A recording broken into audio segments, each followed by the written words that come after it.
Hey all, it's Matt, your average gamer. Today we're going to expand upon the fun builds I've been doing with several builds I've been running lately. Before we head into this video, a quick shout out to ExpressVPN. ExpressVPN is the VPN I use and trust and can help keep your browsing safer and more secure. Be sure to check out the description for a discount and 3 extra months free. First up here is the Dragon God build, which focuses on dragon incantations. The Roar Medallion luckily now has been patched to increase them by 10% with the Talisman, so it's a great time to make a powerful and fun dragon build. These incantations are strong and extremely fun to pull off on bosses. Dragon incantations can be super powerful too, as you can see the damage we're able to get here. We'll mention this again, but we're on New Game Plus 7, so everything has the maximum amount of HP, and we're going to take on an assortment of main and side bosses. And now we're going to get into equipment for this awesome build and setup to run dragon incantations. Here we have the Dragon Communion Seal, preferably plus 10, the Jellyfish Shield. We have a random set of armor on here, hit 51 poise. We have the Ritual Swords Talisman, Magic Scorpion Charm, Phlox Canvas Talisman, the Roar Medallion, which increases it by 10% damage, and then we have the Magic and Fire tier. Let's get into stats. For stats here, we're going to be hitting the soft cap for the Dragon Communion Seal, which is 45 Faith and 45 Arcane to get the most we can get out of the seal, and we have over 300 as far as the scaling, and then obviously we have the Dragon Incantation boost by 15% of the seal as well. At number 9 here we have the Great Bonk build. This build focuses on the Great Stars and smashing enemies into oblivion. These are in heavy affinity and we're using Craig Blade to add posture damage as well. All footage, by the way, is on New Game Plus 7 as we mentioned, so all bosses will have the max HP they will ever receive. That being said, this one absolutely smashes bosses. As you can see here, the jump attack damage, the posture damage is really extreme. This is a powerful one for jump attacks.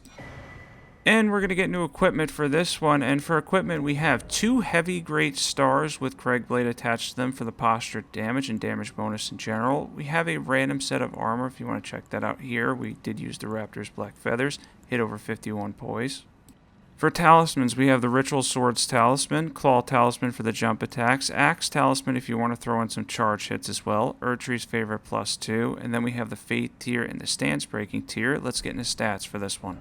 For stats, this is all strength based, so we're going to go heavy in strength. As you can see on screen here, we have 70 strength, we have 60 vigor, a good amount of mind and endurance, and then we got to 33 faith to go a little crazy with the buff so that we can use Golden Vow and Hellish Brilliant, get even more damage, and obviously good posture damage from Craig Blade as well. At number 8, we have the Nagakiba build and the starting katana build, which focuses on 2 things. I optimized an occult double slash build and occult bloodblade build to be utilized together. This gives you the up close and personal damage from double slash while also having the ranged attack of Bloodblade. The Fire Giant will have 64,000 HP here rather than his normal 43,000 that he has on base game, but we're able to take off chunks of his HP with bleed damage. You're going to see here we do a lot of damage from the get-go, and then we continue to do solid damage.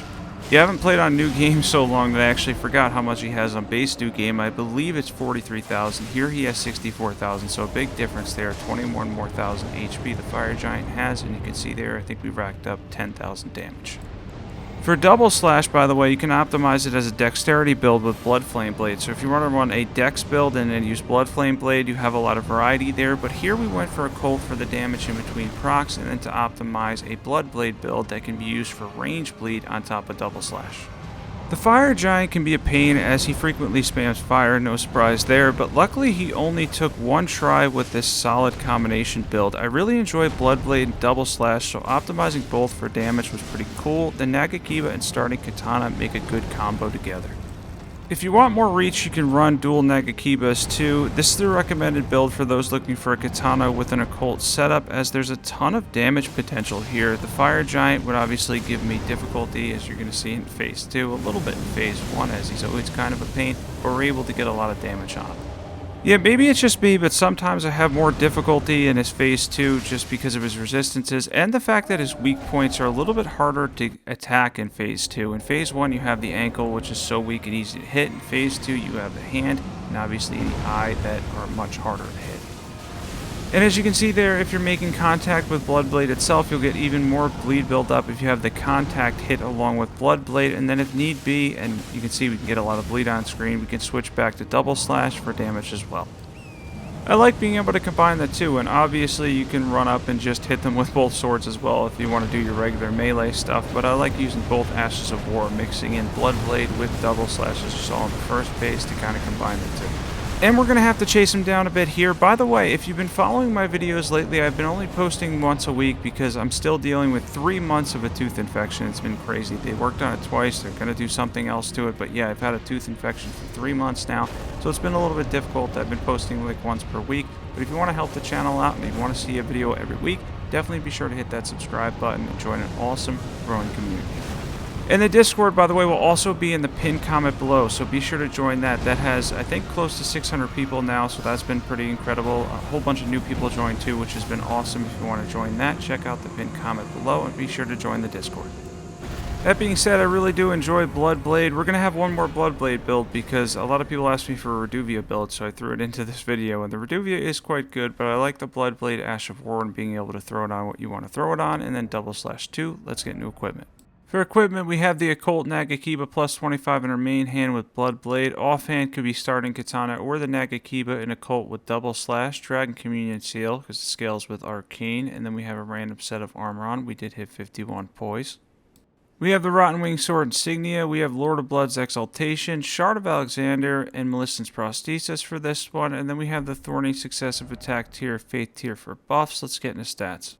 And you can see here we're using Golden Vow and Flame Grant Me Strength as our buffs, and you can throw in Swarm of Flies for even more ranged bleed. And then we're heavily invested in Arcane because when you have innate bleed on a weapon, the bleed will scale with your Arcane stat, and you'll get good physical damage on the weapon as well, so it makes for a solid combination for this build.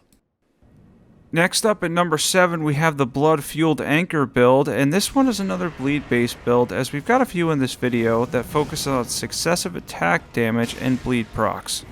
This is a highly damaging build, and we're going to show on screen here after they go to sleep, after we're able to put the Gods Can Do It to sleep, how much damage the Rusted Anchor can do in Blood Affinity, and we're two-handing it, by the way, and then we got a good amount of Arcane as well, and we're using Golden Vow and Flame Grant Me Strength for our buffs. The Rusted Anchor is a solid weapon with wild strikes in most affinities and can absolutely crush bosses while having fun with one of the most enjoyable Ashes of War in the game. Wild strikes is really fun. It's definitely something that you should pick up, and you can get both the Rusted Anchor and wild strikes relatively early too. You can see the damage on screen is actually quite good, and this is definitely one I recommend, and this focuses both on strength and arcane. This can be hard to pull off on more mobile bosses, but when you do, the damage is excellent and well worth it. Yeah, it is quite good. This is a good combination here. We're going to put him to sleep again. I don't know why I did this. I obviously could have beat him right here, especially given the fact that he misses all of his attacks, but we end up putting him back to sleep and doing even more damage with the Rusted Anchor, wild strikes, and bleed damage. Yeah, I've been having a lot of fun, a good time in general with the Rusted Anchor lately, and I definitely recommend it as a weapon to try out. It's one of those weapons that you should absolutely try if you're in a strength build, and either do it as a pure strength build or a blood build like this one, bleed build. Let's get into equipment. For equipment, we have the Rusted Anchor, preferably plus 25 in Blood Affinity with Wild Strikes. We had the Dragon Communion Seal because it scales with Arcane again. The White Mask, random set of armor on, Rotten Wing Sword Insignia, Lord of Blood's Exaltation, Shard of Alexander, Millicent's Prosthesis, Successive Attack tier, and then we have the Faith tier for buffs. Let's get into stats. For stats, you're going to see on screen here, we have 40 Strength, but we're getting to 60 when we two-hand it. We have 60 Vigor, and then we have 45 Arcane as well for a well-rounded bleed build on the Rusted Anchor. At number 6, we have the Reduvia Bloodblade build. This was one that was requested by several of you guys, and the only time I did a build for this weapon was a long time ago, probably like 7 months ago in a lower quality video. Here we've re-optimized the build, and Bloodblade on the Reduvia is quite good. As you can see, we're taking on another late game boss and beast clergyman here, which can be quite challenging. That being said, this build is still effective against both these bosses and does great damage. I just had to get readjusted to the range of Bloodblade. It does have a habit of looking like it's going to go farther than it does. That being said, Bloodblade is awesome on the Reduvia because you don't lose HP, although the Ash of War Bloodblade we're talking about here, the one where you do lose HP, seems to be a little bit more quicker and has a bit more range. If you're looking for a dagger build, I have a few on my channel, but I chose here to focus the build on Bloodblade itself. The reason for this is simple, as jump attack bleed builds beat out daggers for me in terms of how much damage you can get, the successive attack build up and whatnot on those. So yeah, for successive attack, jump attack damage, all that stuff, how much damage you can get from those, there's definitely going to be better options. But for range bleed, this is very good and incredibly useful against the majority of bosses in Elden Ring. And you can see on screen here, I do get beat up a little bit. Beast Clergyman for me is a little bit more troublesome than Malachite as far as like being able to hit me, and some of his attacks just come out really fast, especially when he throws the rocks and whatnot, and I'm not the best at dodging those. But as we go here, we do get beat up in this clip as well, but we're able to usually do this quicker because he doesn't have a lot of HP and you can usually go under it. Now, if you're not spamming the Ash like I'm doing here, you can actually go behind him to avoid Destined Death in its entirety, but if for some reason you can't avoid it and you have 60 Vigor, even on New Game Plus 7, you can usually survive the attack.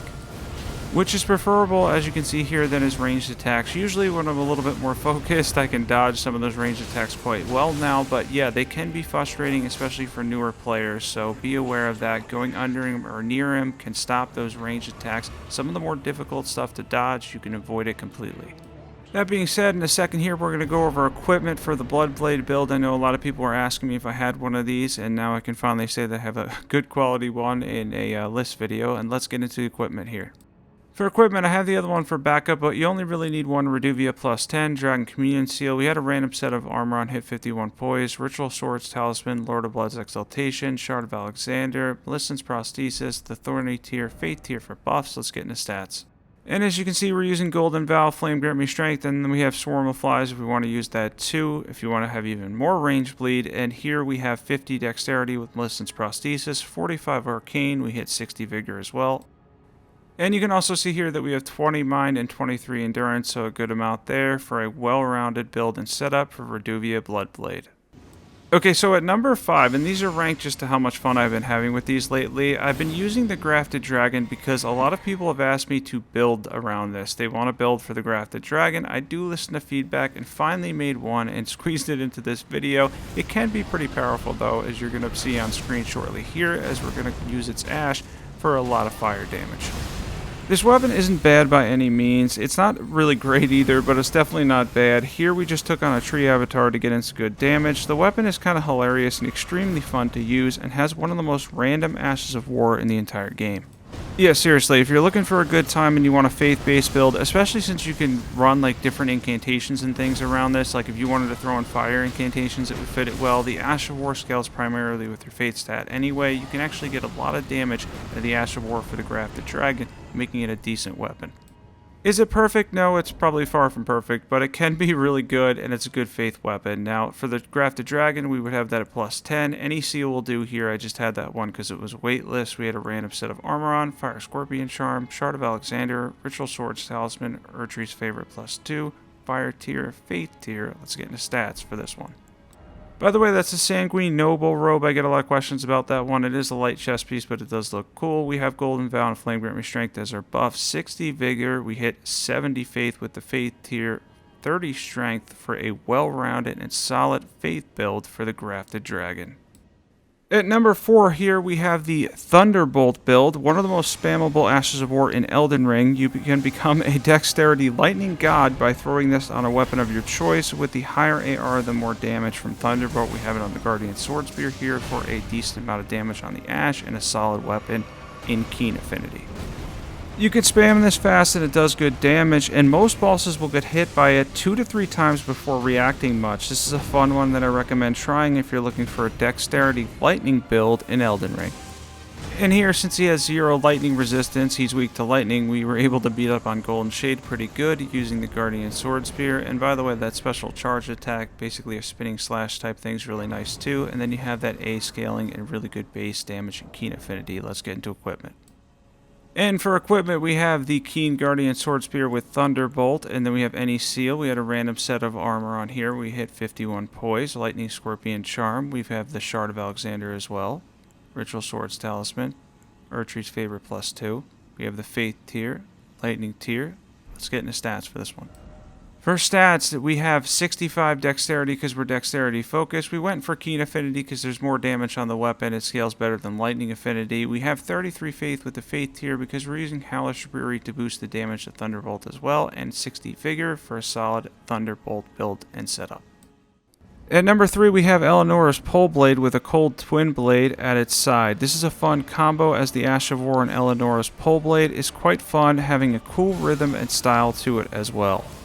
Add in a Cold Twin Blade and you can turn it into a jump attack build on the fly too. The Ash is super cool though, so I built around that mainly while throwing in the Claw Talisman for any jump attacks. I started using this weapon more later on as I played Elden Ring more obviously throughout the past year. I've been continuing to play the game as I really do enjoy it. It is a masterpiece of a game.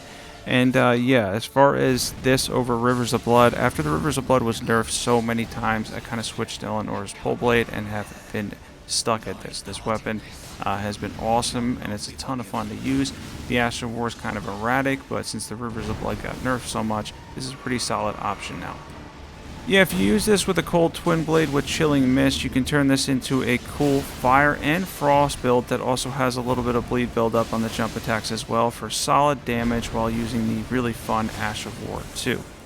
You can also grab this weapon in the Altless Plateau around the mid-game, so you don't have to wait too long. It's actually found way earlier than the Rivers of Blood, significantly earlier than the Rivers of Blood. And you can grab this and have a solid bleed weapon that can be just an absolute blast to use. As you can see, the Ash of War on screen is just incredibly erratic, but very, very fun to pull off and does solid bleed damage. Let's get into equipment. For equipment, we have Eleonora's Pole Blade plus 10. We had a Twin Blade with Chilling Mist on it and Cold Affinity plus 25. Any seal will do. Random set of armor on. You can check it out there. Millicent's Prosthesis, Shard of Alexander, Rotten Wing Sword Insignia, Claw Talisman, Faith Tier, Thorny Tier. Let's get into stats for this one. I like the armor set we have on, by the way. It's the Skeletal Mask with the Knight's Cavalry set, and then we have Malachite's gauntlets on as well. For our stats, it's a Dexterity and Arcane build, while we're also able to do buffs with the Faith tier, only getting to 15 Faith, and Golden Vow and Flame Grant Me Strength, and 60 Vigor too. Let's get into the next build, which is number 2, and that is the Blood Warrior build. This build can go on a lot of different weapons, but for this I ended up choosing the Spike Spear, which has 50 innate bleed on it, and then I chose to put Blood Flame Blade on it, which gets it to 90 bleed, and then using Repeating Thrust so that we have a pretty much mid-range weapon with Repeating Thrust that has 90 bleed build up and can kind of build up on the successive attacks and build up quick bleed. Yeah, so you can do this build with any innate bleed weapon and then use Blood Flame Blade with Repeating Thrust, as it's solid, as you can see, for the mid-range. This is my Blood Warrior build for Elden Ring. Me personally, I've been using this Spike Spear lately. It's probably not the best weapon in the game, but it's pretty fun to use, has a good amount of reach, and you can hit 90 bleed with the Blood Flame Blade, so that's a big bonus there. So on a random note, I'm actually curious for you guys what your favorite build is currently that you're using in Elden Ring. What's the most fun build that you're using right now? And for everybody else, by the way, be sure to hit that sub button if you want to check out weekly Elden Ring videos. We're going to be doing list videos. Next video up is going to be a Halloween type video where we focus on kind of like creepy Halloween builds that focus more on aesthetics than damage. On my channel, I mainly focus on damage, as you guys can see. I try to make every build so that's viable for a lot of, or at least the majority of bosses in the game. However, with a lot of fun builds coming up and stuff, I'm going to start doing some stuff with armor sets and kind of mixing things up so that we can get some power, but a lot of fun in that regard as well. With that being said, let's get into equipment for the Spike Spear build. We have the Keen Spike Spear, plus 25 preferably, with Repeating Thrust. Any seal will do. We had the Tree Sentinel armor set on, and Ronin's chest piece. We have Millicent's Prosthesis, Shard of Alexander, Rotten Wing Sword Insignia, Lord of Blood's Exaltation. Then we have the Faith tier for buffs, the Thorny tier. By the way, we also had the Guardian's Bracers on. Let's get into stats. For stats, this is another Dexterity focused build with Blood Flame Blade. We're able to get a good amount of damage and a decent amount of bleed from mid-range. We're using Golden Vow, Flame Grant Me Strength, and Blood Flame Blade, and we hit 60 Vigor as well, 20 Mind, 25 Endurance, and this turned into a well-rounded Repeating Thrust Spike Spear build, my Blood Warrior build and setup. In the top build I have for you today is the Master of Flames build. This build utilizes Giant's Flame Take Thee, throwing giant fireballs, Burn O' Flame, and then we have the Night Rider's Glaive with Giant Hunt and Flame Art Affinity. This one does a lot of fire damage. It's incredibly powerful, and I love fire builds. They're always in the top for me. This one's a ton of fun to use. I'm hoping DLC expands even more on Faith builds because I have such a good time with them. Honestly, I like Burn of Flame a lot, but obviously the Firestorm meta from like Dark Souls and stuff, I think Firestorm kind of had a better animation in a way, but Burn of Flame is a nice substitute, and then Giant's Flame Take Thee can do a lot of damage with dual Giant Seals. You get a lot of damage out of that one, decent range, and then obviously it's chargeable too. Also, somebody reminded me that this dragon is never in my videos, and I think they were right. I think I have like 1 or 2 times where I fought this dragon. He's kind of annoying to fight, so I ended up throwing him in this video as kind of like a little bit of a, I guess, cameo that he made here, because he doesn't usually pop up in my videos. He's kind of hard to fight, and the visibility in the fight isn't the best. Yeah, not the best dragon for videos overall, especially if you fight him at night. It's really hard to see. Fighting him in the day, there's a little bit of an improvement there in terms of visibility, and then he just has that obnoxious screaming move that can literally take off your entire health bar and then proc frost. It's pretty crazy, but as you can see there, we're able to take him down with fire. Let's get into equipment for this awesome build and setup, and for our number 1 build. For equipment, we have the Flame Art Knight Rider's Glaive, plus 25, 2 Giant Seals, and then we have Giant Hunt on the Knight Rider's Glaive. We have the Knight's Cavalry set mixed in with the Black Flame Monk set, and then we have the Godfrey Icon, Fire Scorpion Charm, Shard of Alexander, Ritual Swords Talisman. Then we have the Fire tier, Faith tier. Let's get into stats for this one. For stats, is a heavy faith-based build. We're using Giant's Flame Take Thee, Burn of Flame. I had the Black Flame just for like a side weapon, just in case you want to throw out something quick. And then we're using Golden Vow, and then either Flame Grant Me Strength or Hellish Rebury is fine there. And then we hit 60 Vigor. Obviously, we've got 70 Faith and a good amount of Mind for a really well-rounded, solid fire build setup. Thanks for watching this one, as this is my current top 10 fun and powerful builds I've been running over the past week or two at least, and I've been using these a lot lately in general. Be sure to comment any thoughts you have or questions, and I'll leave the Discord in the pinned comment below. We're at almost 600 people now. Halloween builds are up next, which will focus more on costumes and aesthetics, so I'm really excited for that one. Catch you guys all soon, and have a great day.